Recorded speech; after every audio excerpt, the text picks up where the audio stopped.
if we found a genie lamp and we were each granted one wish, right? Just one. What would your wish be? Oh, man. It's another question I've never been asked on a podcast. Good. So that's good. I think one of the things, you're in a position where you're trying to keep so many plates spinning as a business owner. Right? And so a lot of my responsibilities are building a team, finding clients, still servicing some clients, making sure all the back office stuff, we've got a great executive administrator who takes care of most of that, but there's still your head is in so many places every single day. If I had a wish, and this is not a yacht, not a mansion, not a house in Fiji. Yeah. Really enjoy what I do, but there's an element of what I do that I feel most fulfilled in. That is what I would call when I feel like it is my highest and best use. And that is spending time with our advisors, making sure that they are equipped, they are poured into, they are mentored, they're trained, they're challenged, they're heard. And if the genie came out of the bottle and said, any wish, I think it would be some version of, can I spend not 80%, not 90%, but in a perfect world, 100% of my time just doing that. Right? Because I will come away from, we do one-to-ones, and we encourage our clients to do one-to-ones with all their direct reports every 30 days. Yeah. And the two questions, it's a very simple agenda. The two questions that we have them ask are, number one, how are you doing? Yeah. And the answer to that question takes as long as it takes. And it can be, this is how I'm doing professionally. This is how I'm doing with my clients. This is how I'm doing personally. This is where I'm being challenged. This is what's going on in my marriage or my family life. And then the second question is, what's my job for you over the next 30 days? So that, because my role as your leader is to do everything that I can to provide the resources so that you're more efficient, you're more effective, and you're more fulfilled in your work. Gotcha. And the reason that I want to, I'd love to be able to spend 100% of my time doing, asking those two questions and spending time with those individuals is simply because, having been able to do that, I come away from that. That's the best day I could possibly have. Yeah. That's the best meeting I can walk out of. Yeah. And I think God's put us all here, to do good work. I'm not a big believer in retirement. Okay. And if we're going to work, I think we ought to be doing the thing that we feel like we're best at. Right. And enjoying. Yeah. And that, I think that those two have to go hand in hand. It's really hard to be like, I'm awesome at this, but I really hate doing it. Right. So yeah, I guess that would be the answer. That's a good answer. I like that. One more. If animals could talk, which animal do you think would be the most interesting to have a conversation with? Maybe it's just because it's close to home. We have a beagle. Okay. And if you've ever had a beagle or been around a beagle, you know that they like to talk. Yeah. They like to howl. Yeah. Right.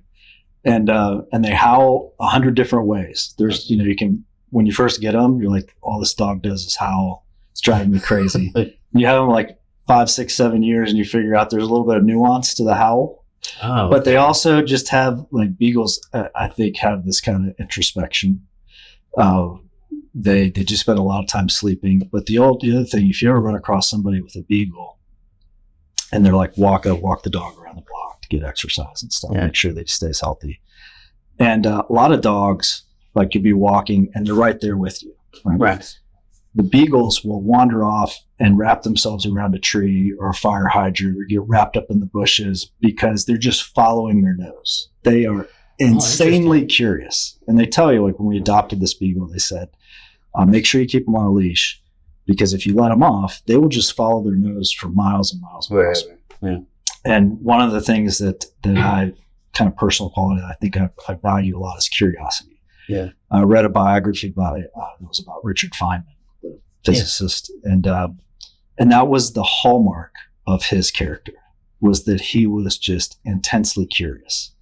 And he gave himself the freedom to carry that curiosity wherever he went. So, if I had a spirit animal, it might be a curious beagle that had the freedom to follow its nose and just be curious about where he wound up. I love it. All right. So talk to me about Axiom Strategic Consulting. Why did you start the business, and what was the first year of being in business like? Well, I should say we didn't start as Axiom Strategic. We started as Axiom CPA. Okay. And I'm a CPA by training. I was working in a large CPA firm. And I'd been there for a short time. I'd moved from one firm to another. And I was in this new firm and I was kind of disillusioned. It was a great place, but my disillusionment was coming back to call it. And I was feeling like this isn't what I really want to do. I loved business and I loved working with business owners. Okay. That's really where I was. And I was doing a lot of business tax work and occasional audit and some consulting, because during the downtimes, the non-busy seasons, we're out there looking for work, trying to build our own client base. And so I really liked going to the clients' places, saying, hey, if I could spend a couple days out here, help you dig through, maybe follow a dollar all the way through your business, I think I could come back after a couple days and we'd have some pretty actionable insights that would help you improve the business. And so I was doing that, but I was at an international tax conference of all places in South Florida, and my firm had sent me down there. And we had a new baby. Josie and I just had Andrew. He was about 5 or 6 months old. And I said, hey, come down with me. I'll be in sessions all day, but in the evenings we can hang out, go to the pool together, spend time with Andrew. And so we were giving him a bath in the sink fixture of the hotel room. Yeah. And as we're doing it, we're having this conversation like in the mirror. Like we're both kind of focused on him, but we're looking at each other in the mirror. And I said, I feel bad being here. I feel almost guilty because they're spending all this money to send me to this conference. And I know that this is not what I want to do. And she looked at me in the mirror and she said, we both know you're going to start your own business one day. Just do it. Now, she's lived to regret those words many times in the last almost 20 years. But, that might have been a Friday evening. Conference wound up Saturday morning. We came home Sunday morning. Might have been Saturday morning. I went out, got a cup of coffee at the 7-Eleven, started driving up and down Manatee Avenue where we lived and looking for office space. And I went in the next Monday, gave my notice. We had like a 30-day. I wasn't in a big hurry, so we worked out something that would allow good clients to transition. The firm I was with allowed me to buy some of the clients that I'd already been working with. Well, that's huge. And great place. I'll give them a shout. Kirkring Barbarian. Oh, yeah. Fantastic CPA firm. Still work with those guys. We're meeting with their team just this week up in Tampa. Have the highest respect for them. And we parted on what I felt like was a really great party. So. Yeah. And so that was the start of my own business. I was still doing tax and accounting work because I had a new baby at home. Of course. Got to buy groceries, got to pay the bills. Right. And I had clients that were doing that, but we put up a gate at the front of the firm that said the only people who can come through are those who own businesses. So we weren't doing retirees. We weren't doing, your niece's 1040. We were doing business owners, personal and business tax returns. And there was a subset of that group that really wanted help on the business. Yeah, absolutely. So I started to do what we would now call consulting work. And then after about 7 years, the consulting work had eclipsed the tax work. And so we sold all the tax clients to another CPA firm, and we just focused on the consulting work. And the reason that we did that, the reason that was it was more interesting. The front windshield of what are we planning to accomplish? How are we going to do it? How are we going to measure results? What changes are we going to make? That was always way more interesting to me than the rear view mirror of tax compliance and how did we do and how are we going to try to save taxes on stuff that's already happened. So I just enjoyed the forward look more. But the other thing was I don't think I came to this realization until, I've been doing it for 5 or 10 years, but I came to understand and really believe, like to the bottom of my soul, that a small business done well can do more to change the world around it than anything else. That's right. And a lot of times we will pass that buck off to a philanthropic organization. Will say, through philanthropy, I'll provide resources for you to pursue your vision, nonprofit or church or government program or something like that. And I really believe that when businesses take that upon themselves, that they're way more effective at it. Yeah. And the reason, we can get into some of the reasons, I think that at the simplest, it's that we have team members. If you're building a business, you have the privilege of leading team members who are experiencing the values that you've put into place, are embarking on the vision that you have cast for that organization, are pursuing it for a purpose that's worthy of their best effort. Mm-hmm. And they're doing that more than they do anything else. Yeah. Like 40, 50. Where else do people spend 40, 50? They don't spend it at the gym. No. They don't spend it volunteering. They don't spend it at church. They spend it doing work inside the business. That's right. And if the business has all those elements in place, worthy vision, great purpose, values that are non-negotiable, those people get an opportunity to work inside of places making a difference, but they also become, the cliche, better versions of themselves. But what I think that means is they go home and they're better husbands, they're better wives, they're better fathers, mothers, they're better neighbors, they're better community members, citizens, everything. better citizens. And so it kind of radiates out from there. Your first duty, though, is not to your customer. It's to the people who are serving your customers. Yeah. And then it kind of goes out from there. So for us, if we have the tools, the resources, the tricks, the knowledge, the experience to come into a business and help it be more effective at both articulating that vision and building the culture and then executing against a plan to impact the world around it, achieve the vision.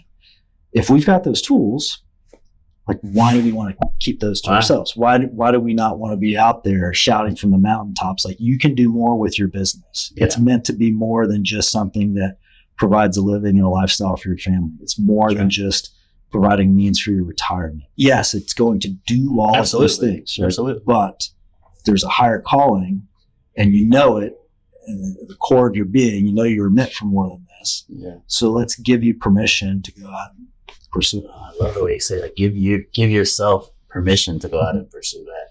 I love that answer. While you were talking about the first question, you said the term your highest and best use. Mm-hmm. And as you know, Devin Dash and I are good friends. Mm-hmm. And Devin Dash and I, shouts out Devin Dash, have a monthly, we'll grab lunch and just kind of catch up.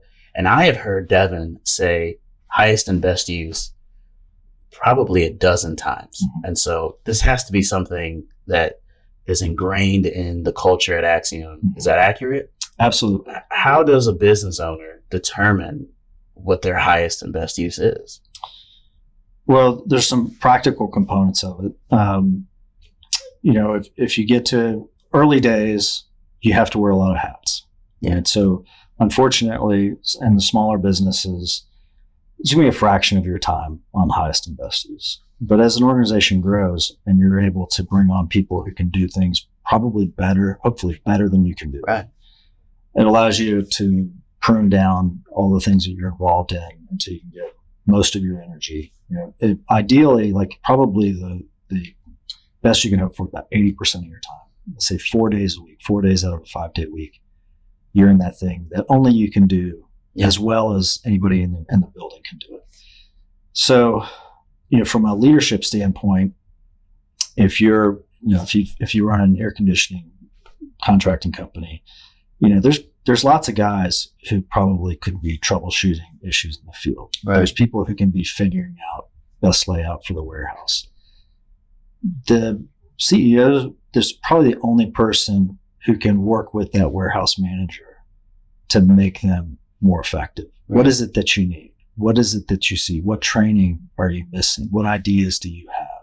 What blind spots do we have that you've been afraid to bring up because the last person shot the messenger, where you worked before? I think that's probably the highest and best use for the person at the top. But we ask that person at the top to also push that idea down. Sure. So if you are the warehouse manager and you say, what is your highest and best use as a warehouse manager? Well, it's not just getting the parts on the trucks every day. That's table stakes. That's, Right. that's competency. So we need to do that. And as you go farther down the organization, that ratio might flip. It might be that the day in, day out responsibilities of just making sure that the parts are on the trucks, that might be 4 days out of the week, 80% of my, but are we pushing that person to say at least 20% of the time? Are you stepping back and saying, is this stuff organized the best way? You're the only person who sees it all come in and all go out. Right. What's been sitting on the shelves and gathering dust that we can liquidate. Sure. The things that are disappearing off the shelf, and maybe we can use bar tag scanners or barcode scanners or something like that to make it more accurate and efficient. Yeah. And so everybody in the organization has a highest and best use. And you get down to the service techs, like their highest and best use might be fixing that piece of equipment. Right. They're the expert. So are we optimizing dispatch so that there's less windshield time, and they're doing a house here and then a house 3 pieces away so that they're in their highest and best use? Are they bringing that intel back to the office and saying, hey, I'm noticing that, hey, if we could stage these a little bit better, I could stay in this neighborhood and have 6 hours of time on equipment instead of 3 hours. So it kind of percolates through the organization. But you're right, it's kind of common in the vernacular at Axiom. Yeah. We usually abbreviate H, the and sign BU, highest and best use, because we use it so often we get tired of saying it. But that's highest and best use is something that's, I think every business, if they lean into that at the top, it's easy just to kind of percolate it to the bottom. Yeah. You mentioned that you have a one-on-one with your team members every month. That may sound familiar to Josh because we have one. Perfect. I took that from my coaching with Devin, probably with you as well in the past, this time we spent together. Can you point to businesses having the one-on-one with their team members versus organizations that do not, and how that impacts the culture positively, negatively? Like, what happens to an organization that's not doing the one-on-ones and not investing and pouring into team members the way that an organization that is pouring into team members does? I would say that if they're doing it, if they're doing everything that we're asking them to do, and the biggest thing, that I think the biggest hurdle is just making sure that the time does not get booked over top of, right? So the practical step that we say is go into your calendar, and you and whoever this person is, you guys agree, Chris, you and I are going to get together the second Monday of every month from 2 o'clock to 5 o'clock, 3 o'clock to 5 o'clock. Right. And I go into my Outlook or my Google Calendar, or whatever I'm using, and I book that appointment, and I go to more options, and I say recurring. Yeah. Second Monday of every month from 3 to 5, no end date. Like, it's going to be, and it shouldn't be an end date, right? It's like not like we're going to do this for a year and be like, I don't know, is this working, Chris? Maybe we should dial this back. But, maybe I go somewhere else, and you have to go into your calendar one day, and like, we sent Joey off last week. Best wishes. Yeah. I'm going to cancel this for here. But very low risk to just book that out. And now like, if I book over top of that, it's very intentional. Like, I saw that on my calendar. Yeah. I'm like, I know I got this one on with Chris, but I think this meeting with the client's more important. Right. And so I think the first thing that you can do is really signal to your team members, hey, that I've carved this out and I'm going to prioritize this. Most of them have never had that before. Right. And what I prepare my CEOs for is, hey, with even your higher up people, they've probably never had this before, and they're cynical. I wonder if this is going to continue. Right. And when we stay close to them, and it's fun, like we continue to, because we do one-to-ones with the CEOs, right? So one of the things I might be asking the CEOs, like, hey, how are your one-to-ones going? First month, that was good. Everybody enjoyed it. Second month, that was good. We kind of got to the point a little bit faster. Right. Third month, how's it going? I'm still doing them. Yeah. Fourth month, you won't believe what kind of conversation we got into. And the reason is because now the employee knows, the team member knows, this is actually happening. Yeah. So when that first, how you doing, Chris? Now you're like, You hold back a little bit. yeah, not after 3 months. No. After 3 months, I know that you really care. Yeah. And I'm the other thing we encourage to take notes, right? And so I go, hey, I know we were talking last time and you had this issue with one of your accounts. How are you feeling about that? I know what happened. We've talked about that, but I just want to check in. How are you feeling? How are you doing with it? Yeah. I'm like, holy cow, he actually remembers. So if they're doing that, like you kind of see the sea change in the first 4 to 5 months. It's like, this is really good. Like as a CEO, I'm really starting to appreciate this. Thank you for bringing this tool. And then it kind of goes quiet. Like we may not hear about that, it's just like, that's just how they do things. Yeah. If they're not doing it, we know it pretty much every month because we'll be having one-to-one meetings with the CEO or we'll be in a team meeting and things are off. Right. There's something brewing. There's something's been swept under the rug. I'm having issues with this employee. And like, are you having your one-to-ones? Because it seems like, that would have happened, that would have come up. Oh, I know. And I get it. I have 5 of these that I have to do. And, when the higher up you go in the organization, the more time you should be spending, the higher the level of responsibility. It's not a 30-minute meeting. If you got, number 2 in your organization, I'll spend 2-3 hours with our guys if that's what it takes. Right. So multiply that by 5. That's a chunk of the once a week. You're giving up a morning or an afternoon twice. Big ask, but you ask what is highest and best use. I don't think there's a higher or better use for a manager. So when they're not doing it, there's more drama. There's also more surprises, and this is one of the more, I'll say, heartbreaking, maybe disappointing. Of, hey, like so and so seems to be really struggling. Yeah, I found out last week that they're getting a divorce, right? And things are really rough at home, and this has been going on for 6 months, right? And I had no idea. You didn't have an idea because you haven't been doing one-to-ones, right? Like the biggest kind of indictment against my leadership is if I'm surprised by something that's has been going on in the personal life of one of my team members, right, that had I been available and had I been present, I would have had the opportunity to 1, know about, 2, possibly support, encourage, even help, possibly 3, make a difference. Right. And so we don't want to miss those. Presence and available. That's, and I think those are key words because you're not prying, right? Like a team member's personal life is their personal life. Yep. I'm not prying, but I'm here. Yep. I'm here. I'm listening and I care. It goes a long way. Been doing the one-on-ones here, for as long as I can remember. So it's made a huge impact here. I do ask those 2 questions, that I got from your team. I also ask them, what over the last 30 days did you accomplish that you're most proud of? And it could be work related, but maybe not. And I feel like it just kind of furthers the conversation a little bit because I did notice with every team member, right? 2nd, 3rd month, you kind of get to the point quicker, right? Okay, well, what we're here to talk about. We talked about it. Okay, cool. So what else is going on, and you're not really like talking about the stuff that matters. It's just kind of fluff. And I felt like that question kind of got the ball rolling. And most recently I added, who else did that accomplishment have an impact on?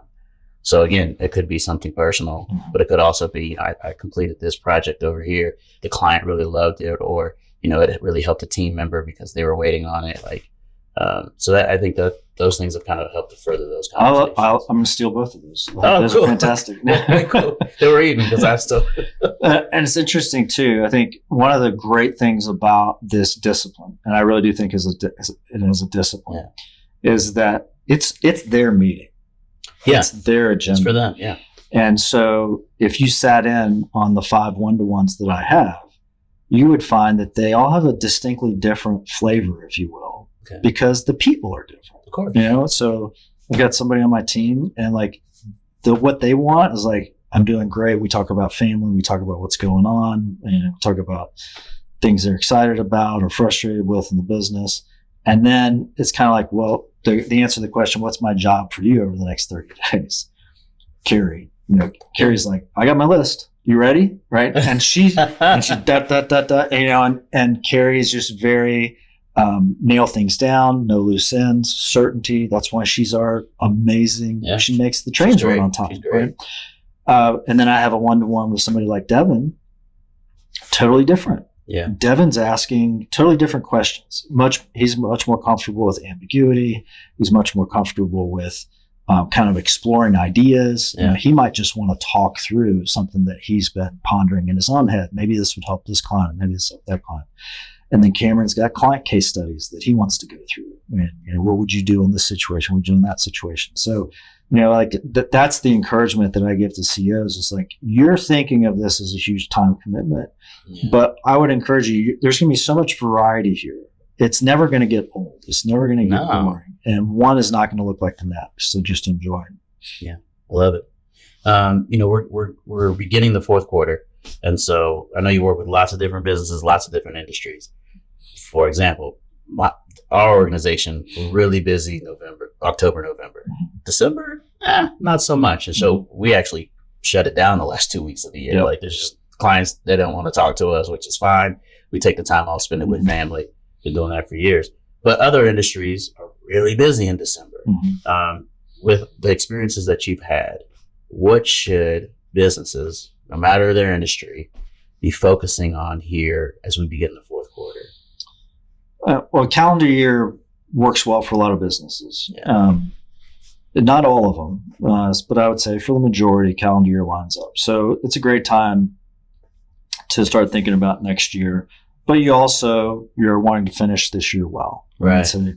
So one of the things that I think is helpful in the fourth quarter is dedicate some time to preparing to get ready to plan for next year, because a lot of teams are going to have every intention of kind of getting their plan for 2025 in this case in place January 1st. I think that's kind of unrealistic for a lot of the reasons you mentioned. Like after Thanksgiving, you're kind of hit or miss. You've got, a lot of places are having Christmas parties for the team or for clients. That's taking up a lot of bandwidth inside the company.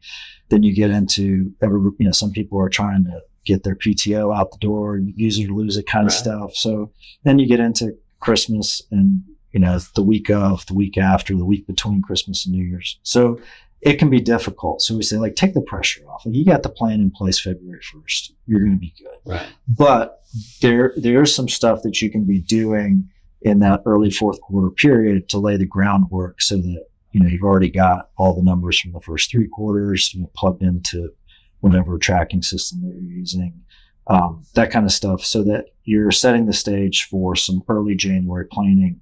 Everybody and I like that too, because frankly, I think people are in a little bit better headspace coming in after the holidays. And it's like, all right, fresh start. Well, where do you want people the freshest? When they're building the plan or when they're executing the plan? And you can make the argument for both, but if we're kind of half-assing it, in the planning because we had Christmas on the brain, we're probably not as enthusiastic about executing in January. So that's right.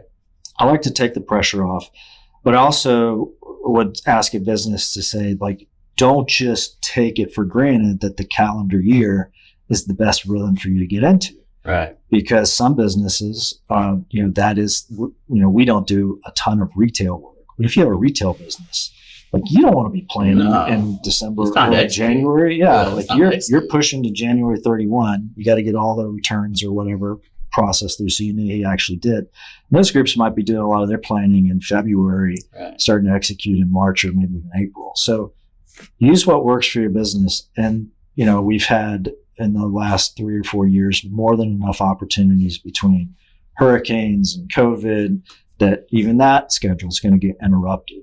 Yeah. And so we've had teams that, and you also have in small businesses, the businesses that we work with could be 10, 15 people. They could be 300 people. Very different. You have a 20, 30 person business. somebody gets sick, key member, somebody, family is adopting a new child into their family, like they're unavailable. Somebody has a baby, they're on maternity leave, and it can interrupt that cycle. That's fine. Like you're going to be okay. Yeah. You might be building a 9-month plan by the time you get around to it. The point is have a plan or know that you don't have a plan. Right. Like don't just exist in this world where you're kind of like, yeah, we kind of do, we kind of don't. Yeah. You're like, yes, our plan is expired. We know we need to here are the circumstances that are getting in the way. Here's our roadmap to getting a plan back in place and execute it. Because the planning is the fun part. That's get everybody in the room, whiteboard, look at last year's results, plan for the future, come up with some actionable ideas you can execute in 90 days, and then go head down. And if you have the plan in place, the going the head down is actually feasible. If you don't have the plan in place, what you wind up with is some kind of chaotic, at best, changing directions every 90 days. Right. So a plan is invaluable, but don't feel like you're deficient. Right. You're not on this strict rule. Yeah.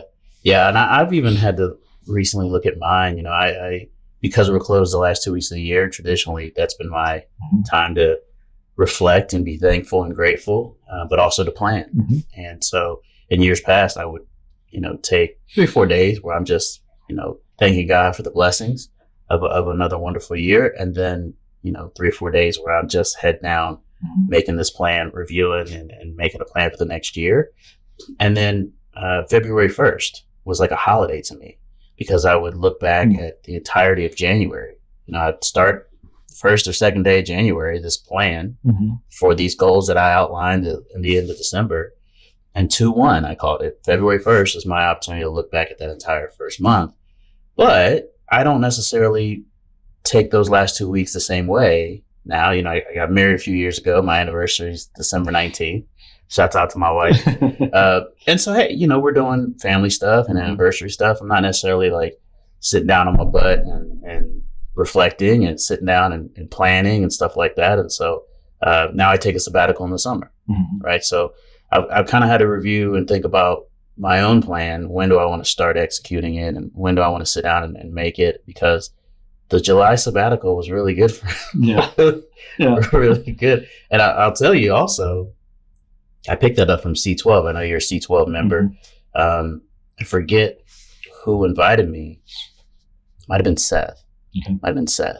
And I came to a meeting just to observe for a couple of hours in February.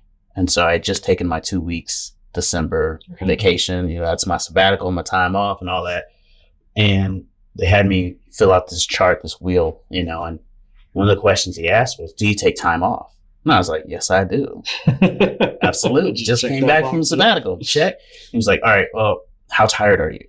And I was like, I'm exhausted already, and so I forget who was in the room, but somebody said, you might want to think about taking that time in the middle of the year when you can truly check out and be thankful and grateful and not have your brain, all over the place. So that was invaluable. This was my second year doing it in July. Yeah. That balance wheel that you're talking about is the tool C12 uses. I get to fill it out every month. Right. And it's interesting. There's 10 areas, I believe, on the chart, and there's 2. And it took me a while to kind of distinguish between the 2, but there's fun and recreation, and you scale yourself like 1 to 10. And then there's rest and retreat. And it was interesting because, and we go around the room and you kind of share your results, like where are you high, where are you low. And I would have these folks sitting next to me like, yeah, rest and fun and recreation's a 10 and rest and retreat's like a 5. Right? And it's because fun and recreation isn't necessarily rest and retreat. No, it's not. Yeah. So one of the things that it's funny, I was just talking to a CEO that's going to start, we do some executive coaching as part of what we do. So he's signed up for our executive coaching program.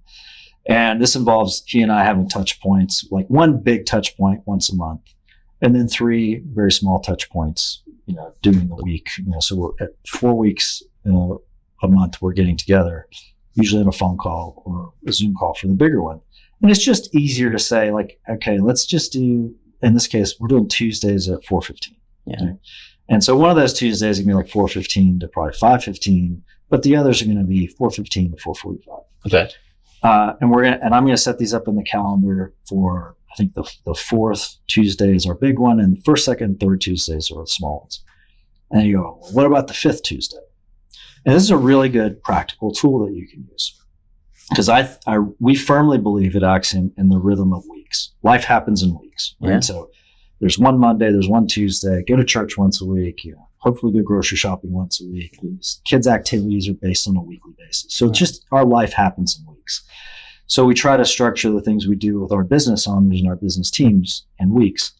So we go, well, first, second, third Tuesday of the month, got covered. Fourth Tuesday of the month, what happens the fifth Tuesday? Well, so just so happens, in terms of fifth days of the week, there's going to be 4. Every one of those. There's going to be 5 fifth Mondays, 5 fifth Tuesdays. So what you can do, and what we do with this business owner, is say, I still want you to keep that time. And I really would like you to expand it. If you take half a day, I think full day, great. But let's make the fifth Tuesday your sabbatical day. Ooh. So that you're going to have 4 sabbaticals a year. And this is something we encourage everybody at Axiom to do. Now, we probably don't hold them as accountable to it. They should take it more often. Right. But they're expected and they get paid. It's not a day off. It's part of your job. Yeah. Take a day a quarter as a sabbatical day. And that looks like different things for different people. It can look like take a notebook, your Bible if you want to, go find a quiet place. If the weather's nice, go sit at the beach. Right. And just think about what's going on in your life, what's going on with your clients, what's going on in the business. Spend some time thinking. Right. We get way too busy. We fill up our in-between times with podcasts, and audiobooks. And how much time do we actually spend just thinking? And so I think it's valuable, and I think it's both rest and retreat, but it's also like really, really good work. Yeah. And so if you can get in that rhythm, then you're going to be benefiting every 90 days. You're going to have opportunity to have a mental reset, new insight. I like this. And I think we need to break things up. I'm a big fan of discipline. I'm a big fan of routine, but I also know that you can kind of get in a rut and stop to question things, stop questioning and stop being as effective. So that's a good reset. It is just a day, however you need it at that time, and one day to the next one. So I'll say, like, there was a season where I really enjoyed that, get away and think. Right. As I've had more opportunity to kind of work that into, I try to do that on Fridays now. Fridays are everybody knows, try not to book any appointments on Fridays and commitments on Fridays, because that's Joey's catch-up day, and it's kind of his day to go to the side of the building that's quiet, hide in that office for a while and work on some stuff. Yeah. But for me now, sabbatical days, like one of my sabbatical days last year, I hired a fishing guide and did something that I've wanted to do, but have never had the skill to do, which is fly fish. Okay. And so it's something for me that is physically challenging, like hand-eye coordination, motor skills, learning about sight fishing, learning about equipment. Right. And it just, when we think about a sabbatical, sabbaticals come from the academic world. And when a professor takes a sabbatical, they don't just, sit at home and read books. They go to another institution. They study an element of their discipline from a different angle, or they study a completely different discipline. Right. And it's meant to engage the mind, to renew the mind, right, not to just give the mind a day off. No. And so for me, sabbaticals have kind of, what I'm trying to do now is like, hey, let's find something that's really going to challenge you mentally. Yeah. And there can be a physical element of that, but let's learn a new skill. Let's go do a deep dive into a discipline for a day. So I love that idea. I'm stealing that one as well. To wrap us up, the future of Axiom. How many team members do you have now? 5. Growing, brother. I remember it was just Devin, so you're growing. Yeah. I remember it was just me. So. No, I'm sure you do. Yeah. What does the next 4, 5, 6 years look like for Axiom Strategic Consulting? We definitely want to grow the team. Like I said earlier, we believe that small business done well is a world changer. Right. And sometimes that's a very small corner of the world. Sometimes that's, that could be a street corner piece of the world. Sometimes that could be a city. Sometimes it'd be a county, a tri-county area, a state, a region, national business. So we don't discriminate in terms of the size of the impact, but we believe it should have an impact. Yeah. And so there's a certain size business that makes sense for us to work with just because there need to be enough hands around the table to get the work done. So, $2 million and up business, there's usually enough hands around the table for us to be effective and kind of bringing an outside view and an extra set of hands and leveraging that to get more work done. But we're just as excited to have the $2 million business as we are to have the $100 million business, because for us, it's about, is that business changing the world around it? Right. And it's at the depth of impact more than a breadth of impact, if that makes I like sense. that. So that's what we want to do. And they are very intense relationships. Yeah. I don't know if you know this, but the advisors that work at Axiom, we try to keep them around 6 clients. Yes. Maybe 7, 8 max.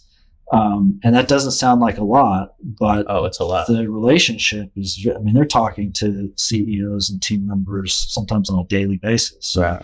You can't do that with 14, 15. So over the next several years, we need advisors. We need people who feel called to do this work and feel called to do it at Axiom, because, we are a group of people that you have to want to be a part of that group. Right? Yeah. And I think we're pretty likable. I think we're a great place to work, but agree. I don't think we're for everybody. And so, our process for going out and finding new people to join that team takes as long as it takes. We've got big growth plans. Sometimes I can get impatient around that, but the guys that work alongside me, they have the same vision I do. They're pursuing it for the same reason I'm pursuing it. So I'm okay if this takes longer than I've got to give it, because I know it's going to be in good hands.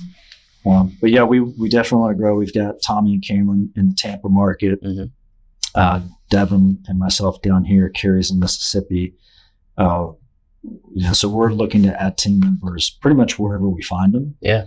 And always clients, but we're careful about who we add when we add, because we really want that impact to be big for them. Yeah. And we have to be effective if that's going to happen. It's got to be a perfect fit. Yep.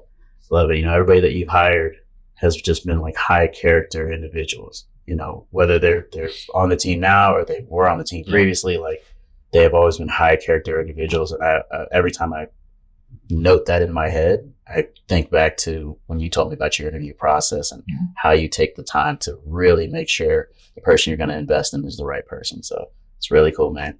Thank you so much for the time today and for joining us. Thanks for having me. Yeah, such great value. I appreciate you. And I think you should change the name of the podcast. Bald and Beautiful. Bald and Beautiful. Going forward. Welcome back to Bald and Beautiful. Thanks, man. Thanks, Chris. Well, listen, we believe that as an entrepreneur, your time is one of your most valuable assets. And we're thankful that you were willing to invest and give some of your time to us today. And so we just got a little something for you. Thank you. A little thank you there. Do I open it now? Yeah, please. I like the box too. Look at that. That's awesome. Kit Kats. Somebody told you, I think I told you all my favorite things. That's great. Kit Kats, man. Thank you. And golf balls. Awesome. The golf balls are great. I just bought my 17-year-old his first set of golf clubs. Really? He's had to borrow mom's set or big brother's set. Sure. So we spent 2 hours on the driving range this past Saturday. We're going back in a couple days. That sounds awesome. So that's a great gift. So And thank you very much. Absolutely. Another 1 or 2 rounds of the practice range, and you'll be able to beat me. Guarantee. Appreciate you, man. Thank you. Thanks for having me. Okay. All right. Good stuff, man.